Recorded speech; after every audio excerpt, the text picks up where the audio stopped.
welcome to an entire show, a whole show of hot topics on The View today. You guys look good, by the way. So do you. Yes, I feel pretty good. Yeah. But you look very, like I would kiss you all on the head.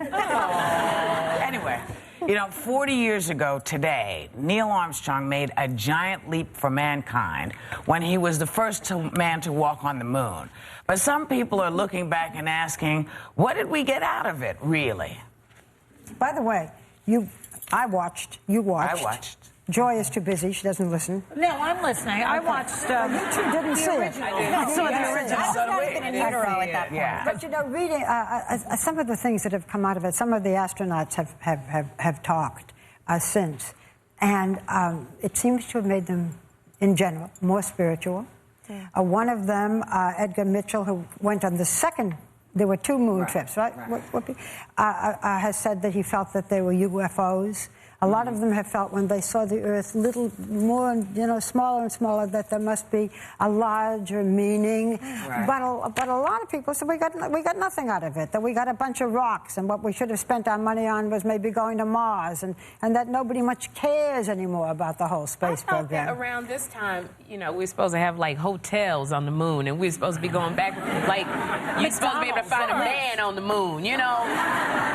Moon.com dating. Moon.com. Dating.com. The thing that's also interesting on the moon is that they've erased the original. I just read this. They mistakenly erased the original landing on tape. Meanwhile, Paris Hilton's tape is in a vault. But they used to do that. But they used to do that. Strangely enough, they used to do that to reuse it. I mean, can you imagine? Yeah. Right, because they didn't have look, the technology we have now, but even the development of, well, first of all, any kid's aspiration to, go to the moon and become an astronaut. I think there are so many kids, young and old, who maybe want to do that, but I think... never did. I Did started you? looking up, I never did, but... I didn't even want to leave the neighborhood. NASA's development, I think, was so obviously validated over that, and they have their research technology and the scientists that are there. I mean, they have the best development team out there. They give us everything from invisible braces to long-distance telecommunication. Jason, our researcher, looked up this huge list: water filters, toothpaste, kidney dialysis machines, CAT scanners. All of their research, all these things were direct results of their own research. We were doing it at the time because we were trying to keep up with the Soviets. And the whole space program has just, sort of... We're not very interested. We're not spending the money on it. One of the astronauts said we should go now to the president and say that we must go to Mars. He's got so much to spend money. Really? There are so many things that he's got to balance.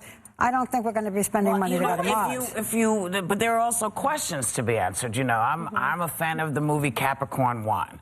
Okay. Which says, and it's just a movie, okay? It was made as a Hollywood movie, which kind of puts in question whether it happened, whether the moon walk actually did happen. I like the movie because I think it's fun to watch, but there are a couple of questions that I do have from time to time. Who shot the footage? Because you see the 2 astronauts, you never see you think the third guy would go but you would think he would have turned around and gone like this so we knew it was him. There was a man, there was the other astronaut who was in the capsule and who was shooting it. But you never see but you don't really doubt that the men landed on the moon. Just saying that there are wonderful, I love great conspiracy theories, and these are better than a lot of them because they say why is the flag rippling? There's because no air. He touched it, supposedly. Yes, but if it was, is it always in a ripple? Was it starched in a ripple? I don't know. Because a flag would be like this, right? I was just told in my ear that there have been 6 moon landings. So if you think the first was a hoax, we've had 5. We did. We just didn't care. 35% of Brits do not believe that it happened, and only 6% of Americans. There are people who don't believe the Holocaust happened. There are people who still are questioning the assassination of John Kennedy. There are always people who love conspiracies, and that makes it fun. but 6 moon landings and all of these astronauts who were there and testified to it. This morning, Bill... I'd rather give them the credit that they deserve. Was it Bill telling us this morning that it was Bill Getty, right, that said that Neil Armstrong has been really quiet about it. He isn't really, right, Bill? That he doesn't talk about it so much? Is that what he said? See, it's so deep. Bill has disappeared now. Bill's disappeared. He's at the moon. But he was telling us how he really hasn't talked about it a lot. And I thought, my goodness, if I had made it to the moon, if I were Neil, I'd be talking about the moon all the time. We were sitting here, well, this reminds me of the time I was at the moon. Do you remember that one time I was at the moon? I would talk about the moon every single day. You know how your parents used to say, I walked 5 miles? It's like, you don't understand. When I went to the moon, and I had my spacesuit, it'd be everything. Woo! Yeah.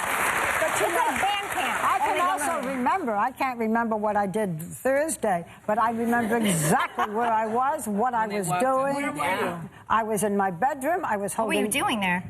I was married. I read Audition. I know what happened in that chapter. The whole thing about my being in the bedroom was a hug. But I remember sitting there with Jackie, who was just a year old, and saying to her, look at the man. And she said, bleh, you know, I mean, Jackie, what was known as a baby, as a spitter. That's neither here nor yon, as we say about the moon. But I mean, most of us remember, you know, don't you remember? I do remember it. I mean, I remember being a kid going, I want to do that. You know, and then, you know, realizing that, you know, there weren't any women going to the moon at the time, and there weren't any female astronauts, and it was one in a long list of things that I would have liked to have done. But do we think that other people feel like that there are things they would have liked to have done, but maybe their manager said they shouldn't? Like Paula Abdul's manager told the LA Times. That is not a switch. I'm sitting here and thinking to myself, where is Whoopi going? Now I know. Okay. Paula's manager told the LA Times that they do not have a new contract for American Idol and that it doesn't appear that she'll be returning. She's ticked. No way, I don't believe it, because I went there. Back. I saw the American Idol when they started this season, and we went to a live taping, and it was so much fun, and she is so good, and I actually think that she has more value now that they brought on Cara. I'll go out and say that. Wait a second. I Ryan Seacrest just got $45 million. Paul's like, who do I have to sleep with to get that money? She doesn't have to. We need Paula. You got the acerbic Simon. You got, you know, Randy, who's he's in the business. But Paula, you need Paula because she sees the good. Listen, this happens every year. Bill Getty and I did a radio show because we do a radio show on Mondays, as a matter of fact, for Sirius, And Paula was on it saying she might not come back. I mean, this happens every year. I would be willing to bet that somehow or other the contract comes, and because she is valuable. She's a little ditzy and she's very lovable. She has, listen, get your money, girl. Does the other, what's the other one? Cara. Does Cara come back? That's an interesting question, because we've had, I mean, remember the show where they didn't have time for all 3 of them or 4 of them to speak, and they split it up, and we got, you know, the short end of the stick. Cara gives us a breaking news. Cara lets stuff slip. Like, she let it slip that, you know, listen, Adam many people have left this show that Adam was gay. Many people have left The View, and we're still on the air. Of course, I've never left.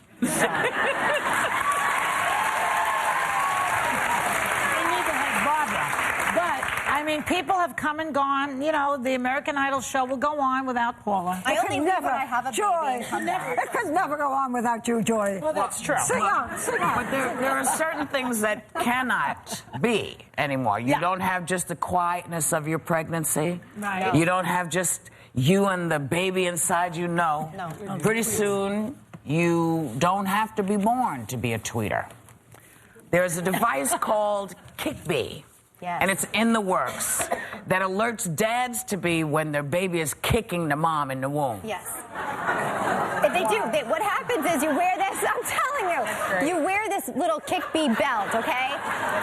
And it's the mom. The mom wears the belt, and it sends a little tweet to the dad that the baby just kicked mom. Why can't you just call and say the baby kicked? Well, because here's what happens. Maybe for the first kid, it's exciting, right? But by the third, example, they don't really care when the baby's kicking. So moms out there, by baby number 3, every time the baby kicks, the father gets a Twitter. I mean, doesn't he say I get the point? I guess a tweet. Really, I think it's just the mom probably wanting to kick the husband a little bit. Or hi, Dad, it's me. Fill your name in here. Yeah. I mean, I might try it. Nowadays, it's like fathers want to be very, very involved with the baby. It used to be hands-on. A way to get him pregnant. Not as much with the third. The first child was different. This time, Tim will sit there and drink a full cup of water, and I'm sitting there parched, remember me? I'm your pregnant wife. The first time he would have water and ice and lemons and ice cream, and now it's Now, do you let him wait on you because you don't feel it? No, that's why he doesn't do it, because you don't let him do it. No, I really don't. But it is different the third time around. But she wants to be asked. Sure, once in a while. Ask your wife if she wants something to drink, please. But she doesn't let you wait on, because this is the woman who we did our photo shoot together, ladies, and we dropped you off 30 or 40 blocks from home. And she's like, no, I'm fine. I want to walk. She wouldn't let us do anything. Are we going to walk the city, by the way? Sherry wants to walk New York City. We're going to walk it. You and I. Maybe my water will break and you could deliver and be my doula. Well, that's certainly something to look forward to. Somebody I know was planning to take a bike ride. She's in her 50s. A bike ride from Florida to New York on a bicycle all by herself. That's really, isn't that nuts? No, that's great. No, it's a little. No, you should. She's gonna let everybody. Is someone gonna be? She has checkpoints. She's around with a car or something? You should never. If you're gonna do something like that, you should always have someone who knows where you are every 100 miles. Especially the institution that she belongs in.